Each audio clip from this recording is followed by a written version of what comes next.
जरा सोचिए, इस ब्रह्मांड में लगभग 2 ट्रिलियन गैलेक्सीज हैं और हर गैलेक्सी में लगभग 100 बिलियन से ज्यादा सितारे हैं और हर सितारे के अपने ग्रह हैं। सिर्फ हमारी मिल्की वे गैलेक्सी में ही लगभग 1 से 3 ट्रिलियन ग्रह मौजूद हैं। ये नंबर आश्चर्यचकित करने के साथ साथ ये सवाल उठाता है कि इतने बड़े ब्रह्मांड में क्या हम अकेले हैं? यही सवाल हमें ले चलता है फर्मी पैराडॉक्स की तरफ। फर्मी पैराडॉक्स एक ऐसी चकित कर देने वाली पहेली है जो एक आश्चर्यजनक विरोधाभास यानी कॉन्ट्रडिक्शन के इर्द गिर्द घूमती है। एक ओर जब हम अपनी आकाशगंगा की विशालता और उसमें मौजूद अनगिनत तारों और ग्रहों पर विचार करते हैं तो कहीं न कहीं एक्स्ट्रा टेरेस्ट्रियल सिविलाइजेशंस या एलियंस के मौजूद होने की संभावना अविश्वसनीय रूप से अधिक लगती है। फिर भी दूसरी ओर हमें इन सिविलाइजेशंस या एलियंस के कोई भी ठोस सबूत या ठोस संकेत जैसे रेडियो सिग्नल या वास्तविक संपर्क अभी तक नहीं मिले हैं। यह कॉन्ट्रडिक्शन पृथ्वी से दूर इंटेलिजेंट लाइफ की संभावित एग्जिस्टेंस के बारे में हमारी फंडामेंटल असम्पशंस को चुनौती देती है।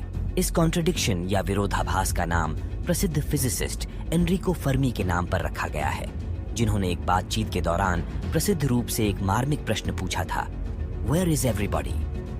संक्षेप में उनके पूछने का तात्पर्य ये था कि यदि ब्रह्मांड इतना विशाल है और वहां इतने सारे तारे हैं तो सभी इंटेलिजेंट बीइंग्स कहाँ हैं? हमने उन्हें क्यों नहीं देखा या सुना है?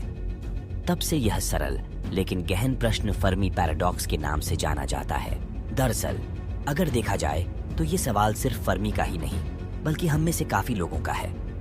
ये सवाल उठाने के कई कारण हैं जिनकी हम अब बात करेंगे।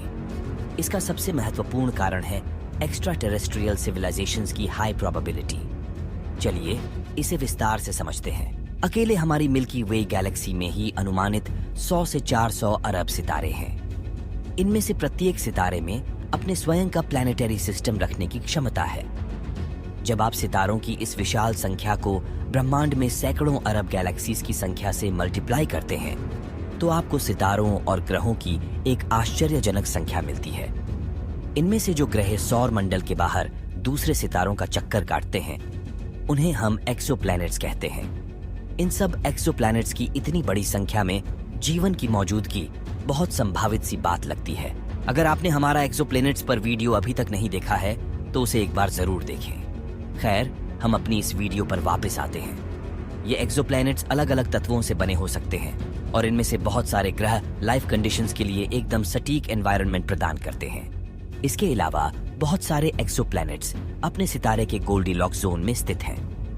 किसी भी सितारे का गोल्डीलॉक्स जोन वह क्षेत्र होता है जहां लिक्विड वाटर मिलने की संभावना होती है, जो किसी भी प्रकार के जीवन के लिए अति महत्वपूर्ण तत्व है। इसके अलावा जीवन के बेसिक बिल्डिंग ब्लॉक्स जैसे कार्बन, नाइट्रोजन, ऑक्सीजन और अन्य ब्रह्मांड में प्रचुर मात्रा में है। ये एलिमेंट्स तारों में प्रक्रियाओं के माध्यम से बनते हैं और अंतरिक्ष में वाइडली डिस्ट्रीब्यूट होते हैं। इन सब कारणों की वजह से कहीं ना कहीं हमें उम्मीद हो जाती है कि इस ब्रह्मांड में हमारे अलावा और भी जीव हैं। सिर्फ इतना ही नहीं, इस प्रोबेबिलिटी के लिए कि हम इस ब्रह्मांड में अकेले हैं या नहीं, एक मैथमेटिकल इक्वेशन भी मौजूद है जिसे हम ड्रेक इक्वेशन के नाम से जानते हैं। यह इक्वेशन साइंटिस्ट फ्रैंक ड्रेक द्वारा 1961 में प्रस्तुत की गई थी। इस इक्वेशन में मिल्की वे में प्रेजेंट इंटेलिजेंट और कम्युनिकेटिव एक्स्ट्रा टेरेस्ट्रियल सिविलाइजेशंस की संख्या का अनुमान लगाने का प्रयास किया है। यह इक्वेशन तारों के रेट ऑफ फॉर्मेशन, तारों के चारों ओर ग्रहों की व्यापकता और उन ग्रहों पर जीवन के उभरने की संभावना आदि जैसे कारकों को ध्यान में रखती है। ब्रह्मांड में लाइफ के मौजूद होने की इतनी हाई प्रोबेबिलिटी के बाद भी अब तक हम एक्स्ट्रा टेरेस्ट्रियल जीवन की खोज में असफल रहे हैं। यही कॉन्ट्रडिक्शन फेर्मी पैराडॉक्स को जन्म देती है। चलिए जानते हैं कि इतनी अधिक संभावना होने के बावजूद भी अब तक हमारा संपर्क किसी इंटेलिजेंट लाइफ से क्यों नहीं हुआ है। इसके बारे में बहुत सारी थ्योरीज हैं जिनको अब हम विस्तार से देखेंगे। सबसे पहली थ्योरी है रेयर अर्थ हाइपोथेसिस। इसके मुताबिक जीवन का समर्थन करने में सक्षम पृथ्वी जैसे ग्रहों का प्रेजेंट होना और उसके बाद उस ग्रह पर इंटेलिजेंट लाइफ का विकास होना ब्रह्मांड में एक बहुत ही दुर्लभ घटना हो सकती है। इस हाइपोथेसिस से पता चलता है कि जीवन के लिए आवश्यक स्थितियां जैसे कि हमारे सूर्य जैसा एक स्थिर और लंबे समय तक जीवित रहने वाला तारा, प्लैनेटरी सिस्टम्स को स्थिर करने के लिए एक बड़ा चंद्रमा एक सुरक्षात्मक चुंबकीय क्षेत्र और कई अन्य कारण होना जरूरी है।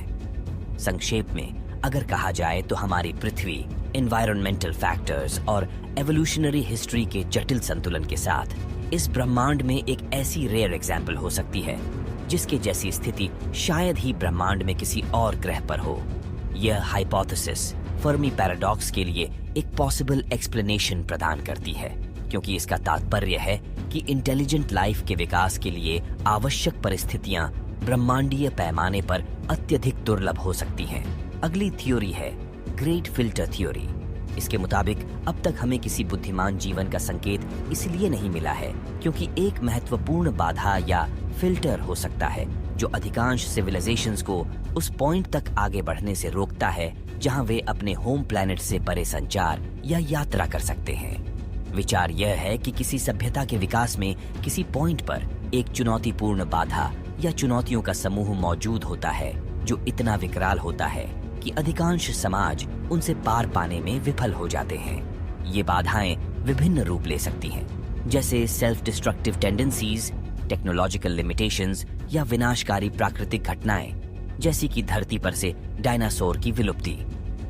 यदि ग्रेट फिल्टर इंटरस्टेलर संचार या यात्रा से पहले मौजूद है, तो यह अनुमान लगाया जा सकता है कि हमने अभी तक किसी अन्य डेवलप्ड सिविलाइजेशंस का सामना क्यों नहीं किया है, क्योंकि अधिकांश लोग अपने होम प्लैनेट से परे डेवलपमेंट के उस पॉइंट तक पहुंचने से पहले इस ब्रह्मांडीय बाधा से रुक गए या नष्ट हो गए होंगे। अब हम बात करते हैं अगली थ्योरी की, जिसे ज़ू हाइपोथेसिस कहते हैं। ज़ू हाइपोथेसिस फर्मी पैराडॉक्स के दायरे में एक काल्पनिक अवधारणा है जो प्रस्तावित करती है कि highly advanced extraterrestrial civilisations जानबूझकर पृथ्वी के साथ संपर्क बनाने से परहेज करती हैं और इसके विपरीत दूर से ही हमें ऑब्जर्व करते रहती हैं। ठीक एक जू के समान जहां जानवरों को उनके प्राकृतिक आवास में रखा जाता है लेकिन सीधे तौर पर हस्तक्षेप नहीं किया जाता है। इसीलिए इसे जू हाइपोथेसिस कहते हैं। यह परिकल्पना अनुमान लगाती है कि इन सभ्यताओं में हमारे साथ बातचीत करने या खुद को प्रकट करने की क्षमता है, लेकिन उन्होंने ऐसा नहीं करने का विकल्प चुना है। इस जानबूझकर हस्तक्षेप न करने के कई कारण हो सकते हैं। एक संभावना यह है कि वे मानवता को बिना किसी हस्तक्षेप के स्वाभाविक रूप से विकसित होने देना चाहते हैं, ताकि वे देख सकें कि हम कैसे विकसित होते हैं और क्या हम अपने दम पर चुनौतियों पर काबू पा सकते हैं। दूसरा कारण यह हो सकता है कि इन सभ्यताओं में एथिकल या मॉरल कोड हैं जो कम विकसित प्रजातियों के साथ हस्तक्षेप को प्रोत्साहित नहीं करते हैं।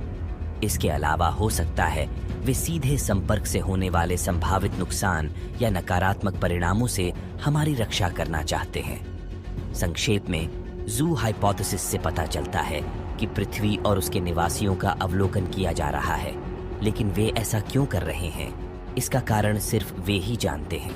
ये तो थी फर्मी पैराडॉक्स की 3 कॉन्ट्रडिक्शंस जो इंटेलिजेंट लाइफ ना मिलने का समर्थन करती है। इसके अलावा एक और पॉइंट है जो फर्मी पैराडॉक्स के कॉन्ट्रडिक्शंस को समर्थन करता है, और वह है ब्रह्मांड में मौजूद विशाल दूरियों का। इस ब्रह्मांड में सब तारे और ग्रह एक दूसरे से इतने दूर हैं कि किसी भी तरह का संचार करना बहुत ही मुश्किल है, फिर चाहे हम प्रकाश की गति से ही क्यों न संवाद करें। लाइट की स्पीड भी ब्रह्मांड की विशालता में इतनी धीमी लगती है कि उसके द्वारा संचार संभव नहीं लगता। अगर आप जानना चाहते हैं कि इस ब्रह्मांड में लाइट चलती हुई कैसी लगती है, तो हमारे चैनल पर पोस्ट की गई उसकी वीडियो देखें। आपको लाइट की स्पीड पर एक बहुत रोचक नजरिया मिलेगा। हमारे उस वीडियो का लिंक हम यहाँ और डिस्क्रिप्शन में डाल रहे हैं। चलिए, इसी के साथ आज का ये वीडियो हम यहीं समाप्त करते हैं। आप हमें कमेंट्स में जरूर बताएं कि आपको फर्मी पैराडॉक्स की कौन सी थ्योरी ज्यादा पॉसिबल लगती है। अगर वीडियो पसंद आया हो तो इसे लाइक और शेयर जरूर करें और हमारे चैनल द रैशनल इंडियन को सब्सक्राइब करना ना भूलें। मिलते हैं अगले वीडियो में। धन्यवाद।